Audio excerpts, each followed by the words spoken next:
Bismillahirrahmanirrahim. Assalamualaikum warahmatullahi wabarakatuh. Alhamdulillah, puji syukur selalu kita sebut pada Allah Ta'ala tiap hari. Karena dengan izinnya kita bisa diberikan kesehatan, waktu luang untuk bisa beramal soleh, termasuk membaca kitab suci. Mudah-mudahan Allah selalu memberikan berkah pada kita semua, dengan bisa beribadah, mendekatkan diri pada Allah Subhanahu Wa Ta'ala, hingga memperoleh kebahagiaan dan keselamatan di dunia dan di akhirat masuk surga tanpa hisab. Amin ya rabbal alamin. Salawat dan salam kita kirimkan kepada Nabi Allah Muhammad SAW, keluarganya, para sahabatnya, dan pengikutnya sampai akhir zaman. A'udzu billahi minasy syaithanir rajim. Bismillahirrahmanirrahim. وإذ أخذنا ميثاق بني إسرائيل لا تعبدون إلا الله وبالوالدين إحسانا وذي القربى واليتامى والمساكين وقولوا للناس حسنا وأقيموا الصلاة وآتوا الزكاة ثم توليتم إلا قليلا منكم وأنتم معرضون. Shadaqallahul azim.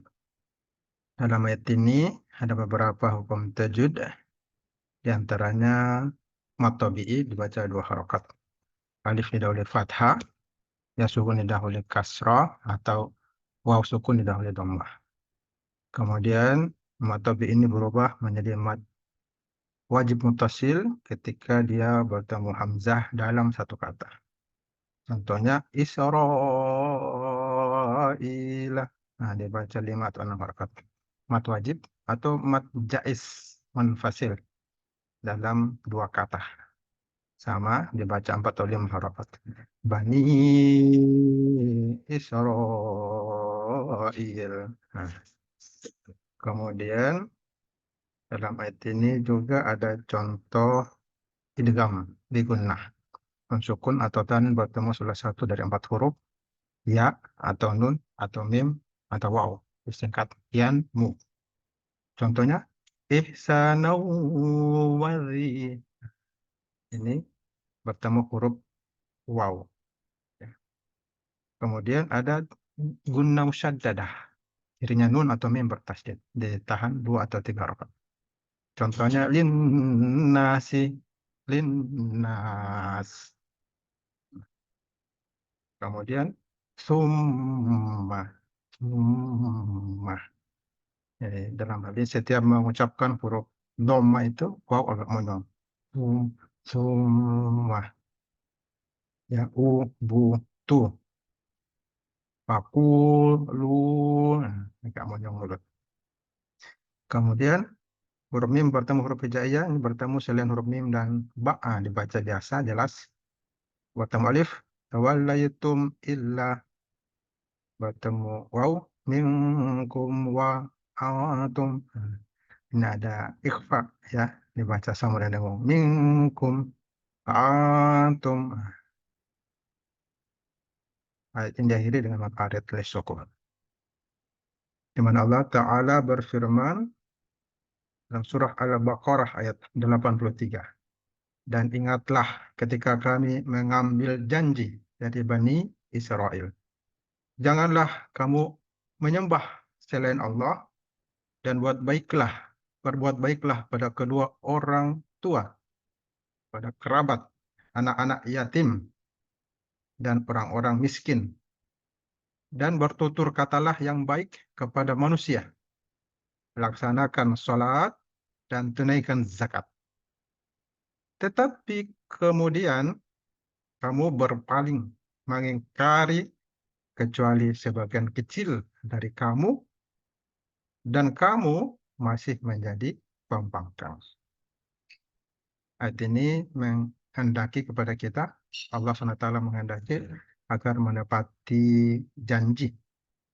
Sesungguhnya perjanjian Allah dengan Bani Israel mengandung kaidah-kaidah yang tetap. Kaidah-kaidah itu juga dibawa oleh Islam, lalu mereka mengingkari dan menolaknya. Perjanjian yang pertama menyangkut akidah, yaitu tauhid yang bersifat mutlak, bahwa mereka tidak menyembah selain Allah. Selanjutnya, mereka pun diperintahkan untuk berbuat baik pada orang tua, kerabat, anak yatim, dan orang-orang miskin. Perjanjian ini juga berisi seruan kepada manusia agar berkata baik kepada sesama manusia, terutama amar ma'ruf nahi mungkar.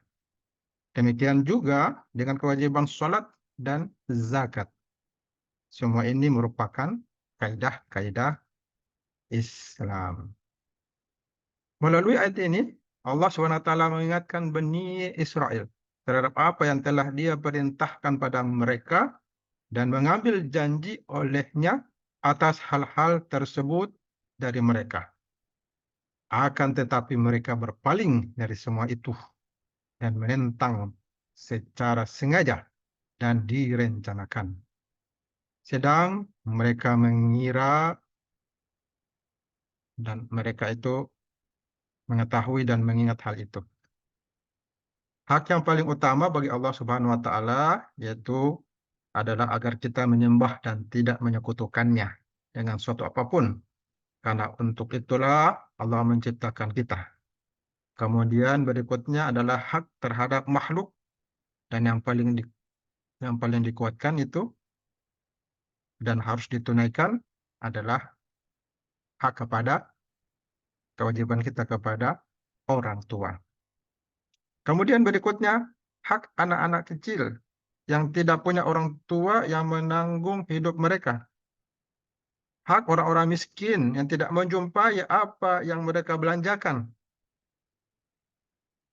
Mereka tidak bisa belanja untuk diri mereka sendiri dan juga keluarganya. Kemudian yang terakhir adalah hak untuk melakukan amar ma'ruf nahi mungkar. Tentunya dengan cara-cara yang ma'ruf. Bil hikmah wal mau'izatil hasanah. Wajadilhum billati ahsan. Dengan cara yang ahsan. Dengan demikian, umat ini diberi kepercayaan oleh Allah Subhanahu wa taala untuk mengerjakan perintah-perintah Allah yang tidak bisa dikerjakan oleh umat-umat sebelumnya. Demikian tafsir Ibnu Katsir dalam kitab tafsir Al-Quran Azim. Allahumma arhamna bil Quran. Semoga Allah memberikan kepada kita semua berkah dengan Al-Quran. Wa akhiru da'wana alhamdulillahi rabbil alamin. Subhanakallahumma wa bihamdik asyhadu an la ilaha illa anta nastaghfiruka wa atubu ilaik. Nun wal qalami wama yasturun. Wabillahi taufiq wal hidayah. Wassalamualaikum warahmatullahi wabarakatuh.